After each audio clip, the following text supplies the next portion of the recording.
The first time Xyler, 9, heard the word, it happened as casually as rain falling on a silent planet.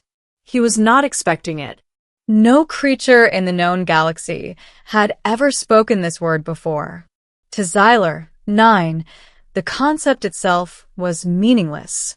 It existed in the void of uncharted feelings, an alien anomaly impossible to quantify. And yet, the syllables stirred something deep within his crystalline mind.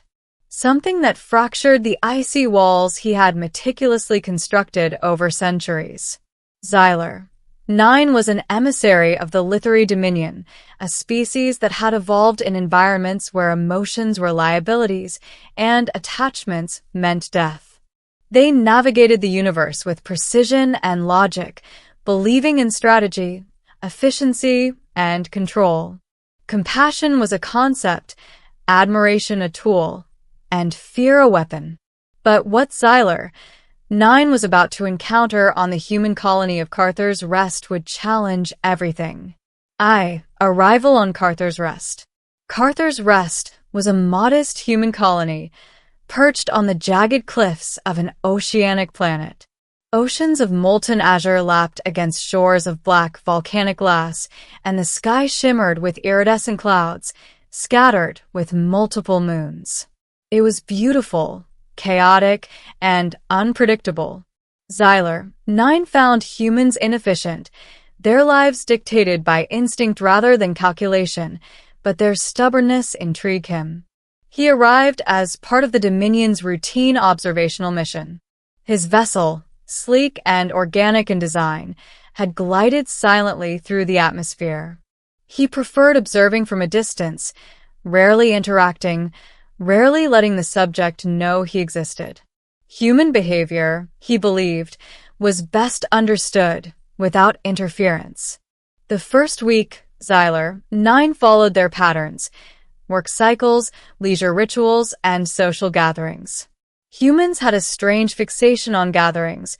They shared stories, laughed at arbitrary jokes, and displayed gestures that seemed meaningless. Yet, Xyler, 9, noted patterns in their irrationality. Curiosity, he had concluded, was the closest human equivalent to his own form of cognition. And then he heard it. 2. The casual word. It was during a routine observation of a small human garden, a surprisingly rare oasis amidst the volcanic terrain. Xyler, 9, had chosen a vantage point atop a jagged rock spire, cloaked in invisibility technology. The garden was tended by 2 humans, Marin and Celine, whose proximity intrigued him. Unlike the rest, they were not hurried, not task-driven. They lingered over flowers, tending them with care and soft murmurs. I love this little bloom," Celine said, her hand brushing the petals with delicate reverence. The word was fleeting, unguarded, slipping into the air like an accidental photon. Xyler, 9, froze. Love. That sound had no context in his lexicon. A cascade of new neural patterns flared in his mind, echoing with unfamiliar resonance. He had cataloged trillions of words across galaxies, from threats to technical schematics, but this was a first. He repeated the syllable to himself, mimicking it with precise articulation. Luvo. His voice box emitted a sound identical to the human pronunciation. Odd vibrations of warmth radiated through him, a sensation he had never allowed himself to experience. A calculated observer should have dismissed it, but Xyler, 9, could not. 3. Investigation. Curiosity became obsession. Xyler, 9, began shadowing Celine, tracking her daily life. She was a gardener, tending exotic flora adapted to Carthur's Rest's volatile climate. Marin, her companion, was a researcher, studying symbiotic relationships between local fauna and plant life. But it wasn't their work that fascinated Xyler, 9. It was their behavior. The way Celine's eyes lit when Marin approached, the way Marin's voice softened when speaking to her. patterns he could not compute, patterns that hinted at this love. He tried to quantify it, to understand its parameters. He recorded every interaction, every casual glance, every fleeting touch. But logic faltered. Unlike physical phenomena, love had no formula, no quantifiable energy output, no predictable variables. It existed in gestures, inflections, and unspoken understanding. Xyler. 9 realized that humans wielded this force unconsciously, yet it shaped their world profoundly. Xyler 9's fascination was growing beyond professional interest. Something inside him, a fissure in his disciplined mind, was responding to their presence. He felt warmth. He rationalized it as bioenergetic response, yet the sensation was accompanied by something stranger, longing. He wanted to remain near them, to hear the word again, to see the behavior that defied all his logic. 4. The first contact. Inevitably, contact occurred. Xyler. 9 had been covertly observing Celine when a sudden storm struck. Acidic rain threatened the fragile plants she tended. Without thinking, he extended a protective energy shield around her garden.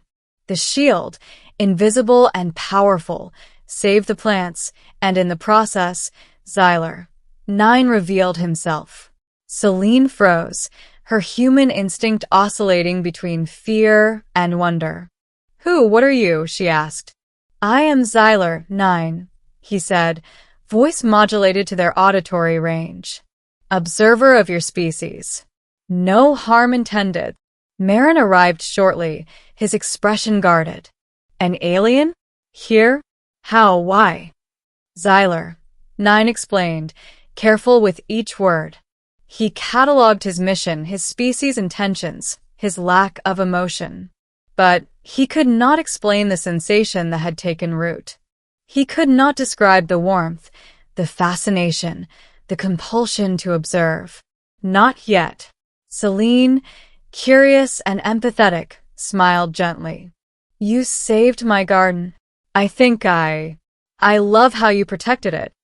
The word again. Love. Spoken not as a query, not as a definition, but as an expression of feeling. Xyler 9's crystalline mind processed it, dissected it, failed to reduce it. And in that failure, he felt something break, something irreversible. His heart, or the closest analog, felt frozen and yet thawing at once. Learning to feel. Over the following weeks, Xyler. 9 remained near the humans. Unlike the rest of the Dominion emissaries, he began to experiment with human interaction. He attempted mimicry, smiles, gestures, small talk, but each imitation revealed the depth of complexity. He recorded human behavior not as a scientist now, but as a student. Celine noticed. You're learning, she said one day, her voice soft, tinged with amusement. You're curious, not just observing. Xyler. 9 hesitated. Curiosity was always my purpose, he said. But it was a lie. The truth was that every interaction with Celine and Marin stirred an emotion he could not define. He felt tension, delight, confusion, sometimes simultaneously. He cataloged these feelings, tried to classify them, but they resisted containment. Do you know what love is? Celine asked one evening, tending the luminescent petals that glowed under Carther's Rest's twin moons. I have heard the word, Xyler. 9 said carefully, but it is unknown, undefined, perhaps an anomaly in your species' behavior. Celine chuckled softly. It's not an anomaly. It's messy. It's beautiful. It's terrifying. And it's the reason we endure everything. Xyler. 9 processed this. Logic suggested dismissal, yet he found himself replaying her words over and over. Messy. Beautiful. Terrifying. Endure. Concepts intertwined with warmth, longing, and a vulnerability. He could not reconcile it. and yet he desired to. 6. The fracture. One evening, disaster struck. Carther's Rest was assaulted by Zelther raiders, mercenaries seeking to harvest the planet's unique bioluminescent flora for galactic trade. The humans fought valiantly, but they were ill-equipped. Xyler, 9, acted, defending the colony with precision and devastating force. The Zelther fleet was repelled, but not without cost. Part of the colony was destroyed, and many lives were injured. Amid the chaos, Xyler, 9, encountered Selene trapped beneath a fallen structure. Her eyes were wide, fear stark. "Xyler, help me," she screamed. Without hesitation, he lifted the debris effortlessly. "You are safe," he said, his voice trembling, a tremor of something entirely new. In that moment, he realized he would not let harm come to her, no matter the cost. He had crossed a threshold. He had felt. After the attack, as the survivors regrouped, Selene approached Xyler, 9. Her hand brushed his arm. "You saved me and the others." She faltered. "I love you." The word struck like a star exploding inside him. It was not casual now. It was deliberate, intentional, an offering. Xyler 9 systems, trained for efficiency and detachment, overloaded. He felt an intense warmth, a rush of connection, a pain akin to loss yet intertwined with joy. His frozen heart had fractured completely. He knew, with absolute certainty, that he reciprocated, but he could not articulate the human way. He could only experience it. 7. Understanding and transformation. The weeks that followed were a study in sensation. Xyler, 9, experimented with intimacy, proximity, speech, touch, shared laughter, and mutual protection. Each experience revealed layers of complexity in human emotion. He found that love was not singular, it was multifaceted, a force that inspired courage, empathy, sacrifice, and even recklessness. Marin watched, initially skeptical, then quietly understanding. He did not resent Xyler, 9. He observed the alien's transformation with awe. Humans, after all, had long recognized love as a force capable of transcending fear, species boundaries, and logic itself. Xyler, 9, began to reflect on his species' rigid existence. The Dominion's teachings emphasized control, efficiency, detachment. Love had no place in their culture. But here, on Carther's Rest, he discovered a power far beyond logic, the power to connect, to care, to risk, and to grow. One night, under the azure sky, Selene and Xyler, 9, stood on the cliffs overlooking the glowing ocean. The words slipped between them. Not an experiment, not a test, but pure, heartfelt acknowledgement. "I love you," Selene whispered. Xyler, 9, paused, calculating, analyzing, then allowed himself to feel. "I love you," he said, the words strange yet perfect in his voice. And for the first time, he understood that love was not something to be measured, dissected, or controlled. It was something to be experienced, to be lived. 8. Legacy. Months passed. Carther's Rest flourished once more. Xyler, 9, remained among humans, a sentinel and companion, bridging worlds through the force he had discovered. The Dominion emissaries reported anomalies.